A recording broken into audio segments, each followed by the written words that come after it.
So there's a new coalition of a dozen conservative religious organizations trying to defund taxpayer dollars from the religious leaders who are little more than leftist political activists. And I went representing VMPR, so I went representing everybody from here. Americans shouldn't have to find harmful Democrat politicking from those who ought to be focused on spiritual work. In other words, our bishops. So the Deposit of Faith Coalition, that's what we called ourselves. We held a press conference on July 20th in Washington, D.C.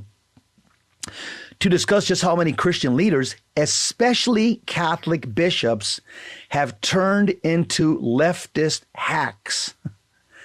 The coalition proposes just three ways of defunding this politicking. So here's what we're proposing, all the coalition of Catholic apostolates, and we were telling the press, this is what we are asking them. Number one, to stop congressional appropriations committees from granting the USCCB, granting them contracts. Number two, forcing the churches, specifically our church, the Catholic Church, the U.S. bishops, to publish their tax filings, the 990 forms, by amending the IRS code. Because right now the U.S. bishop does not have to, they don't have to itemize anything that they receive. For example, they get $67 million last year for immigration and refugee services. Eddie, all they do is put one line on the website. All that says is received $67 million for refugees and immigration services, and that's it. You and I, if you and me were running a nonprofit, we would have to itemize everything and say, I paid Eddie Chavez this salary, I paid Jess Romero this salary, I paid this much for business meals, I paid this much for Ubers, etc. U.S. bishops, they get a pass on all that. That's wrong. And the third thing that we were asking is to cancel the tax exempt status outright for blatant partisan politicking. In other words, we're saying, why are the U.S. bishops, why do they have tax exempt status, the USCCB, if they're basically politicking for the left? So those are the three things that we're demanding. We'll see where it goes from here. We're not going to stop. We're not going to stop pressing these issues. By the way, these dozen Catholic apostolates. Comments, Eddie? Yeah, just that's a great way to do this. I think it's very important that we continue with these three items because, let's be honest. There's a lot of hiding that can take place when you don't itemize your tax filings, right? Yeah. So there's a lot of hiding. There's a lot of underhanded stuff that can go on. And let's just eliminate all that. Come to the top and be totally transparent. Let's see how that works for the Catholic, the USCCB. That's Eddie. All we want is for our spiritual fathers, the bishops, to play by the same rules that all of us play by. That's it. We're not asking anything out of the ordinary. All of us have to play by these rules based on the IRS, and they're always telling us, don't be, as a Catholic, don't be blatantly partisan if you're part of the Knights of Columbus or this, that, and the other. We're asking them to play by the same rules.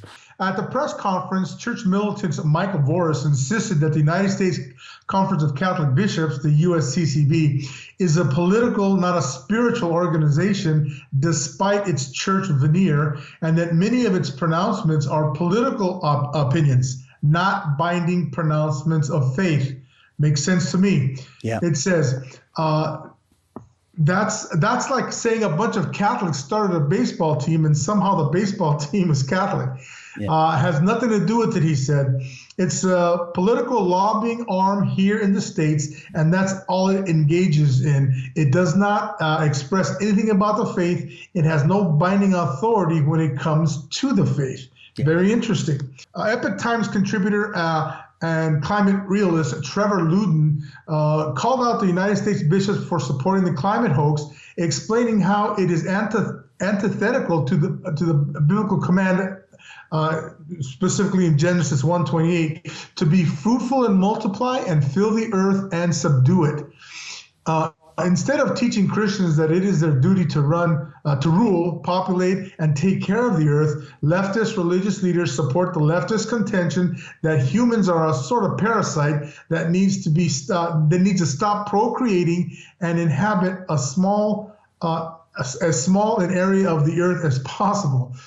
It says, if you follow the Bible correctly, you'll see that there is unlimited potential in this world because we are creative beings that can solve any problem if we have the liberty to do so, Luden said, emphasizing that resources are not a finite amount or a zero-sum game. And that is the key point, the liberty to do so.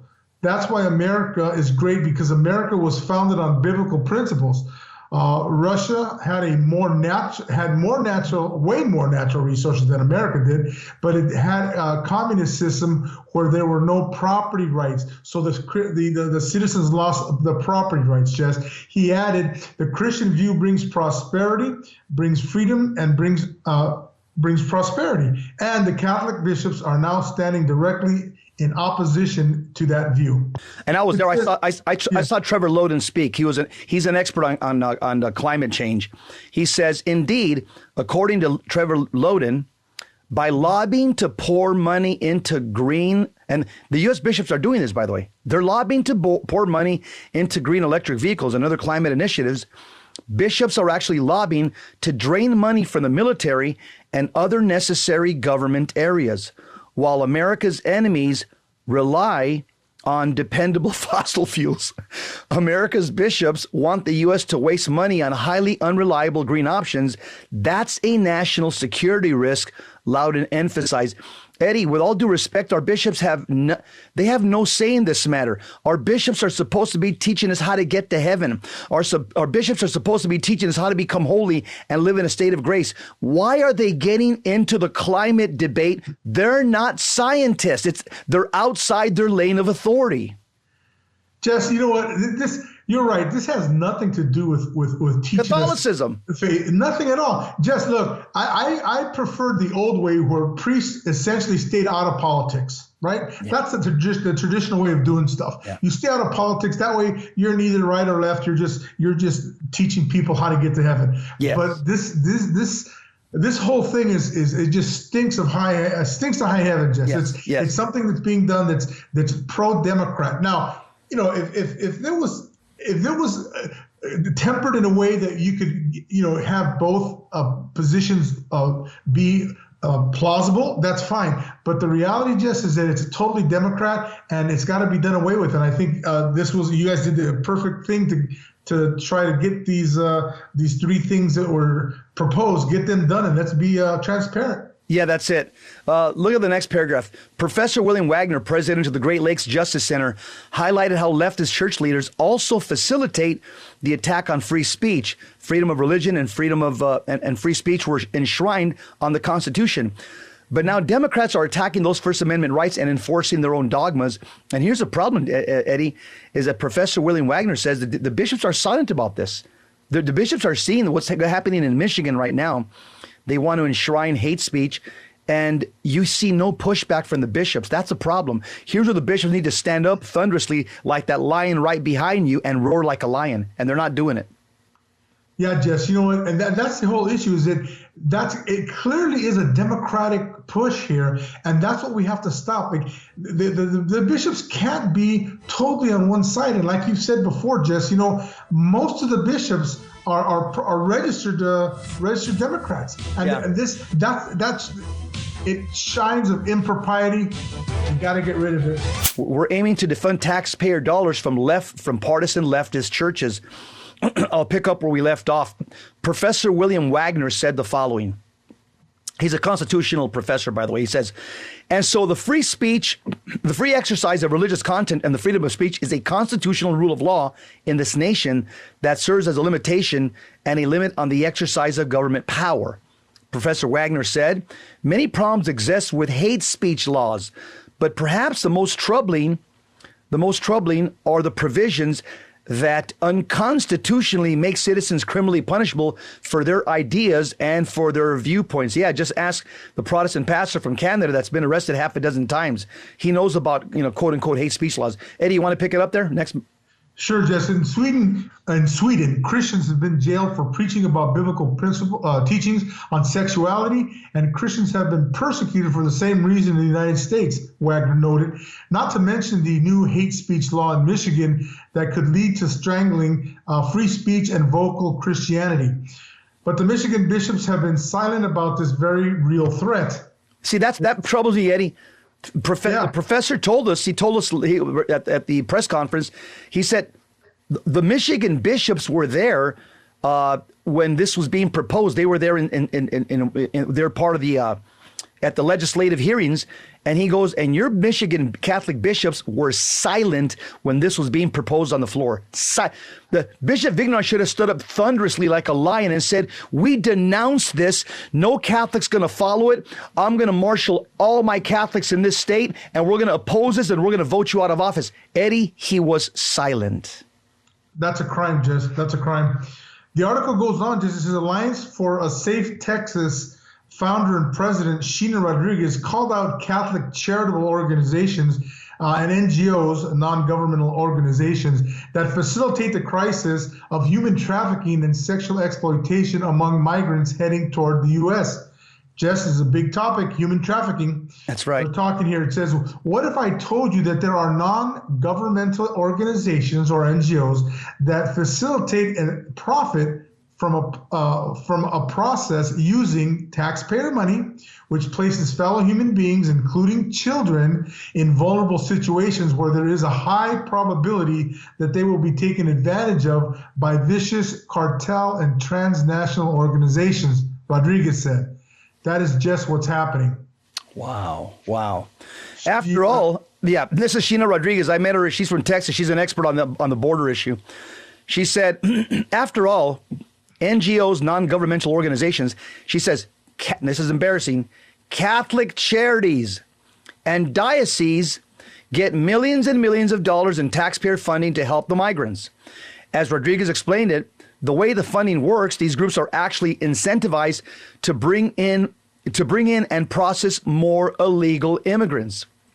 Rodriguez said, the Conference of Catholic Bishops lobbied for a total of nearly, Betty, put on your seatbelt, don't fall off your chair, of nearly $30 billion in appropriations of American taxpayer dollars just for fiscal year 2024, related, of course, to addressing the rising costs of immigration in the U.S.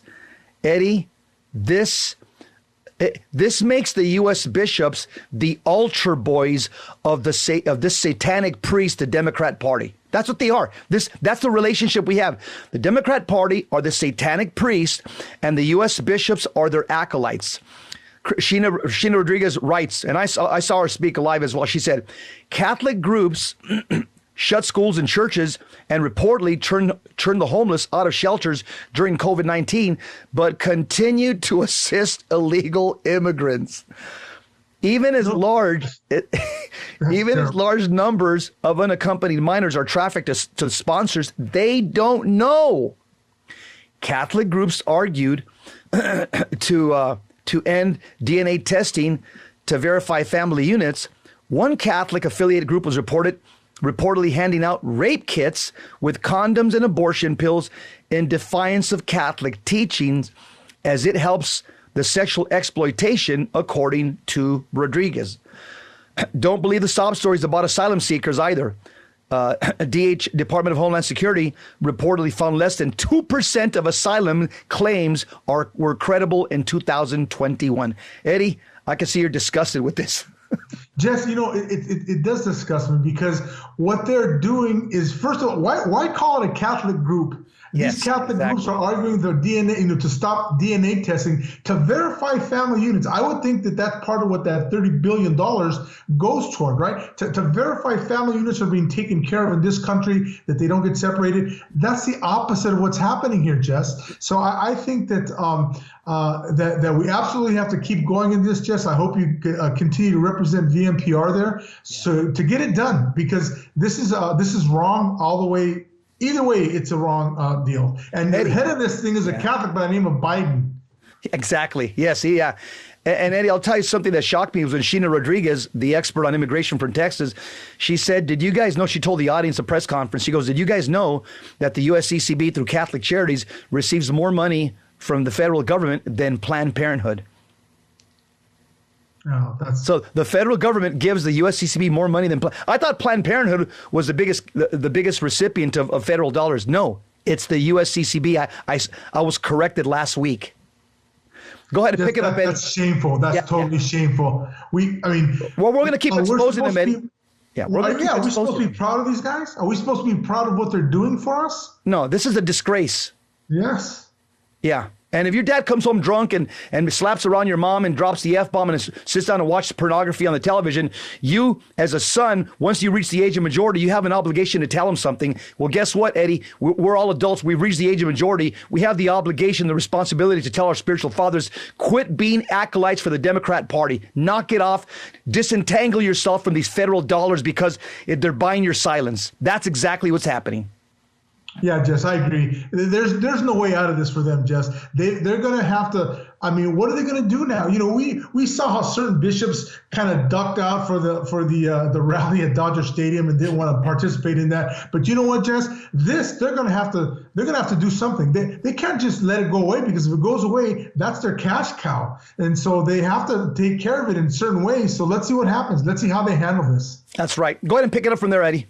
Yeah, it says, as a Catholic, I can testify to some of this political partisanship, so wholly unrelated to the faith in my own experience. My sister once researched Catholic Relief Services, we're all familiar with CRS, and found it was engaging in activities contrary to Catholic doctrine, but compatible with leftist ideology.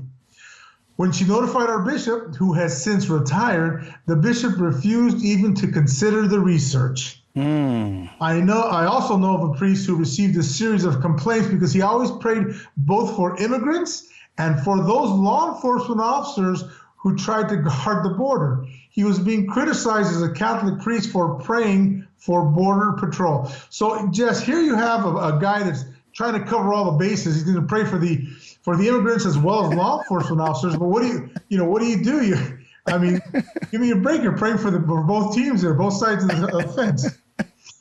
Go ahead. Okay, so it says, finally, at my largely conservative Catholic college, I was the only person in my political science class, including the professor, who was interested in even looking at the sobering realities of illegal immigration, both for migrants and for Americans. The bishops declared that immigration was a right. I was told. I was saying the bishops were wrong. Yeah, immigration is done properly, following the laws of the land, following the rules, following the protocol.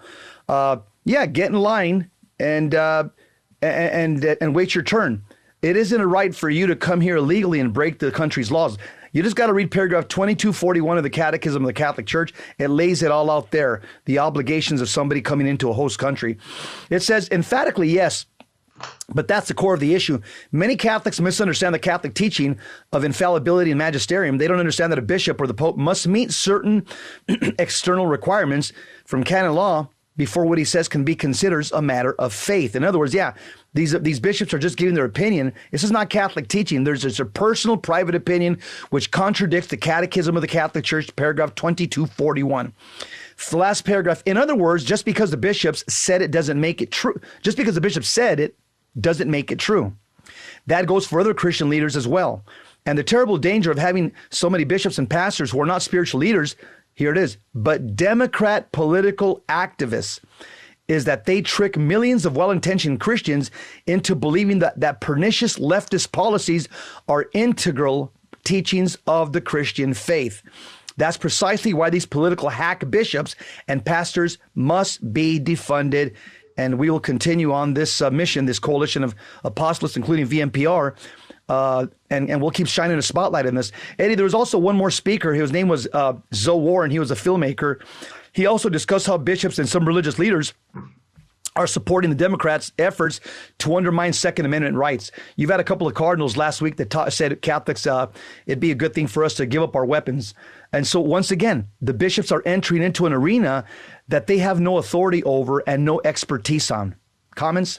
They're trying to speak ex-Catholic. They're trying to say how top of the line they are, but it doesn't apply to that. They don't have any authority if it doesn't come with faith and morals. So, I mean, this is, like you said, it's their personal opinions. We're not interested in their personal opinions, we're interested in the things that could get us to heaven, get our spouses to heaven, and that is not what they're showing us. That's right, and it's funny. There's even I even looked it up. Well, there's a patron saint. The Catholic Church has a patron saint of shooters. His name is, I think, Saint Passanti, patron saint of shooters. And also I think something like 1/3 of everybody in the 4 branches of the military, 1/3 of the military, they're all wearing Roman Catholic dog tags. So once again, I mean, should they put down their weapons because they're Catholics? What about any Catholic policemen, faithful Catholic cops out there? And there's thousands of them.